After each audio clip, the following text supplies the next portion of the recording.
everybody, this is Brittany. Welcome back to my channel. Beside me right now is the composter that I have used up to this point. It is a stationary composter, meaning it stays in one place.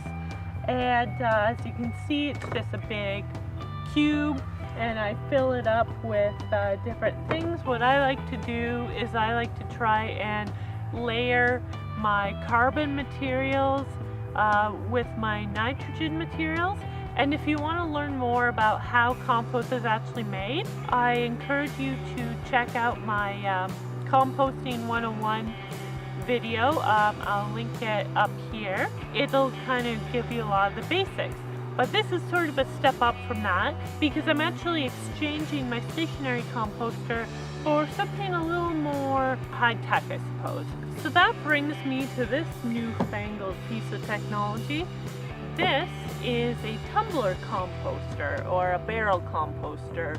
So I won't say kind of what brand or product this is just because I only got it a couple days ago, and so I don't want to go ahead and make, a product recommendation not actually knowing how it performs. But I will say that I did a lot of research. I put a lot of research into this. I found it on a website that had product reviews by other people, so I find that to be really nice because then I can go down and see what other people have thought about this product. What I like to is at the bottom, this platform that it has on actually collects compost tea, which is basically liquid that comes from your compost, drips from your compost, and instead of it sort of dripping everywhere and getting all messy, this sort of platform at the bottom will actually collect it, and that's actually something that you can use on your garden.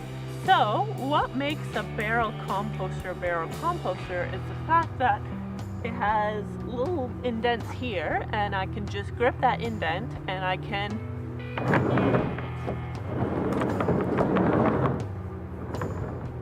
do that. Since it's been a while since I did do my composting 101 video, I can't quite remember if I mentioned, the aeration of the compost pile and how that's important. But basically, because you'll have some bacteria in the compost pile decomposing your compost that benefit from oxygen, it's always nice to sort of have oxygen get distributed throughout your compost pile, and for that you really need to turn your compost.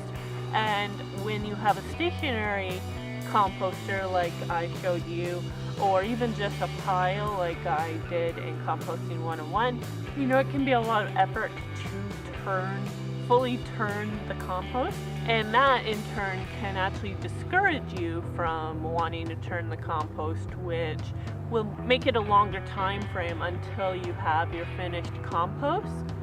So what this kind of barrel composter does is it makes it easier on your back. It takes less time to turn compost, and thus you're more likely to do it, and you're more likely to get a finished product quicker. So by no means am I saying that you have to get this. I mean, this particular product was about $200, so I definitely don't advocate that unless you honestly think making that investment is going to have a very positive impact on your gardening style, but you definitely don't need it.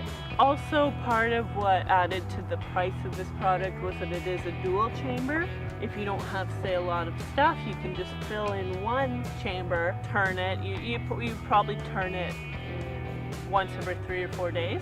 And then as you're waiting for that compost to finish, you can then start filling up the other chamber and basically be starting that while you're waiting for this chamber to fully compost. So they do recommend that you only fill the chambers about 3/4 of the way up, and of course that's so that when you spin it, it does turn. So I lifted my stationary composter up basically just to reveal what was in it. So I've got my pitchfork here.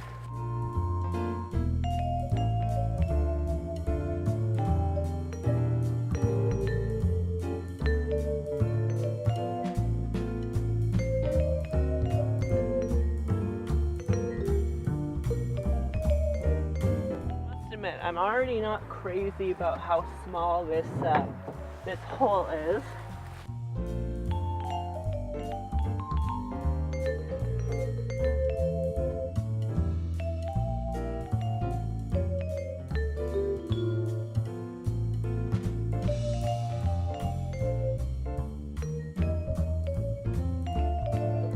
I'm making sure that I get both a combination of the straw that came off of my beds, which will be the carbon matter, and then all the kitchen compost. One thing I did find though is when I was having trouble keeping it rotated so that the hole is at the top, I was able to slot in my pitchfork to keep it there. At least if I can't fit the pitchfork in the hole, at least it's going to be helpful some way.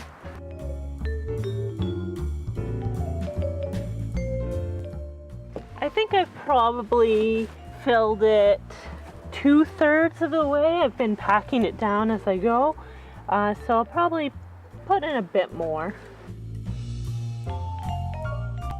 Okay, I think that is good enough. At least for now, I'm going to play it safe.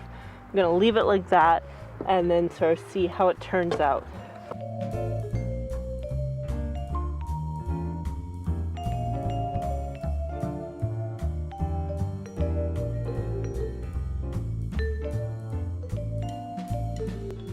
I filled this about as much as I can, and there's definitely room to put more in it. One of the drawbacks of this composter is the fact that both components are connected, so even though one might be in a state of not being full, it'll be rotated when the other one is rotated, but I'll see how it goes. So I'm going to leave this like this for now, but in the next 3 or 4 days I'll come out and I'll give it a turn, and then I'll leave it for another 3 or 4 days before I'll give it another turn, and I'll see how the compost turns out after that. I've heard that it should only take like a month or so to get finished compost, so I'm interested to test that out. I'll still be keeping my stationary composter around just in case I need the extra space. There's not a ton of room in here. So thank you for watching this sort of first impression of a barrel composter. I'm really excited to see how it works and to be able to relay those results to you so that you can decide whether you want to make the investment for a barrel composter or whether you're totally okay sticking with, you know, either a stationary composter or an open pile. If you like this video, please don't forget to give it a thumbs up, and if you're interested in seeing more of my videos, please hit subscribe. I upload videos every Wednesday and Sunday, and I definitely have some great plans for future videos, so I'm excited to show them to you. So I'll see you guys in the next video, and until then, happy gardening. You're so cute.